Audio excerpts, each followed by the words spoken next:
Hello, I'm Ollie and this is Criminally, where I talk about crime, pulp, horror, that kind of thing. Today, disturbing horror, I've got a review for you of The Summer I Died by Ryan C. Thomas.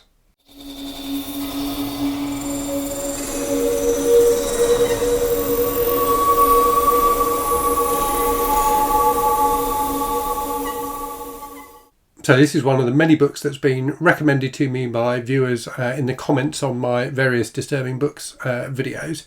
And this was one that was kind of held up as a really good example of kind of gruelling horror, which is a subgenre, if you like, of horror that I do quite enjoy. So this is kind of a slasher book that's very much about the main characters just trying to survive against this horrific, monstrous serial killer type character.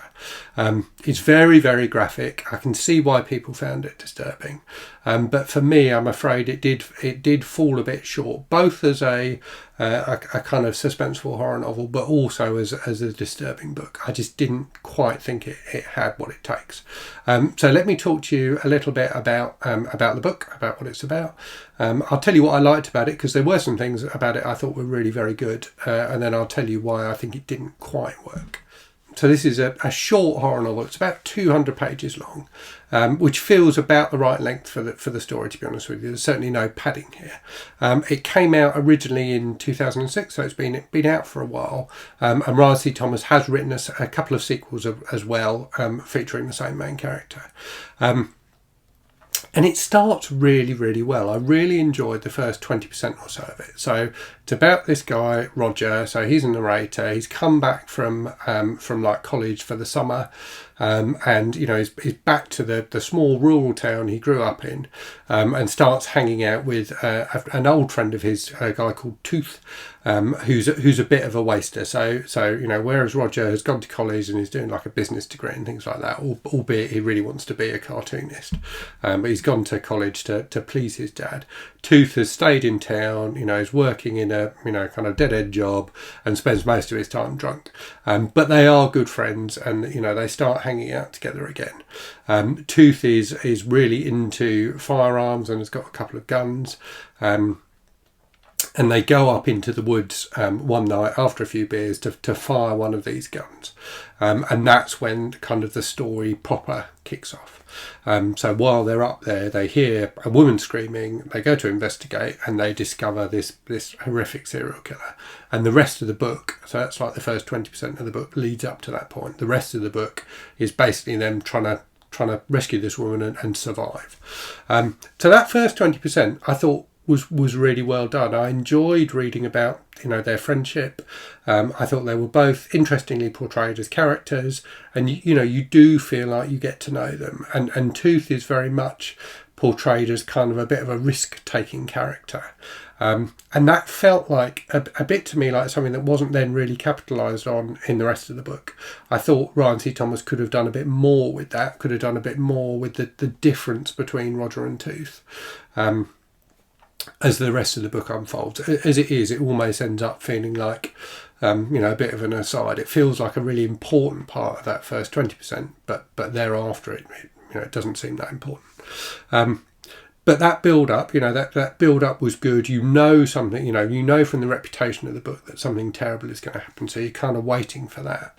But I never felt like I never felt bored in that first 20%.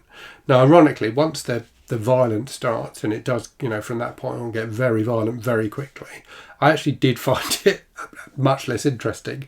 It becomes, you know, it's very much in the style of those kind of 70s horror movies like Texas Chainsaw Massacre or The Hills Have Eyes, where, you know, there's horrific stuff going on and the main characters are literally just trying to survive.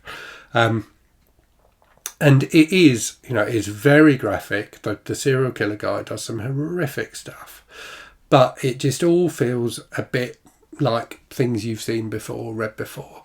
There were a couple of like tiny snippets, like really small sections of just things they find in this guy's home, which I did think were, you know, genuinely quite disturbing. But for the most part, the violence just, you know, it felt to me like things, like I say, things I'd seen and read before. So it didn't shock me in the way I think it was supposed to. And it didn't really, there wasn't really that much tension there either. Like horrible stuff is happening, but I didn't find myself invested enough in the characters to be really gripped by it and to really care about what happened to them, which is strange, because that first 20% I was really into the characters, but by the time the horror starts, or once the horror has started, I found I was much less invested in them. So there's definitely a lot of action, there's definitely a lot of horror. But yeah, for me, it somehow failed to grip me or shock me or disgust me in the way I think a book like this should. So that may sound like a strange thing to want a book to do, to kind of shock and disgust you, but I think there is an appeal to that kind of thing. I think it somehow it gets your heart racing, and you as a reader. You experience the horror with the characters, and surviving that horror by getting to the end of the book can feel like an achievement. But with this book, I didn't feel that. I just wanted it to be over by the time I got to the end, to be honest with you. So yeah, it was disappointing in that respect. I would definitely consider reading other books by Ryan C. Thomas though, because I do think he's quite a talented writer. And like I said, that first 20% I thought was really well done. It's just when it gets into the horror, it just ends up feeling repetitive. It's just the same kind of things over and over again. What I would say is I don't think it falls into the same trap that a lot of books that label themselves as extreme horror do, in that whilst the violence is very graphic, it tends to be over quickly. So Ryan Thomas shows you enough to let you know what's going on and to shock you and to let you know how horrible it all is, but he doesn't dwell on it in the way that writers like Aaron Beauregard or someone like that do. So I thought it was a cut above, if you'll pardon the pun, some of the extreme horror I've read. But yeah, disappointing overall. Certainly not a terribly disturbing book, and I didn't find it particularly gruelling or suspenseful either. So I hope you found that interesting. Let me know if you've read The Summer I Died and what you thought of it, and let me know if you've read other Ryan C. Thomas books and whether you think I should check those out. Like I said, I do think he's got talent. This one just didn't quite work for me, unfortunately. Anyway, thank you very much for watching. Hope you're safe and well out there. Hope you're reading good stuff, and I'll speak to you again very soon. Cheerio.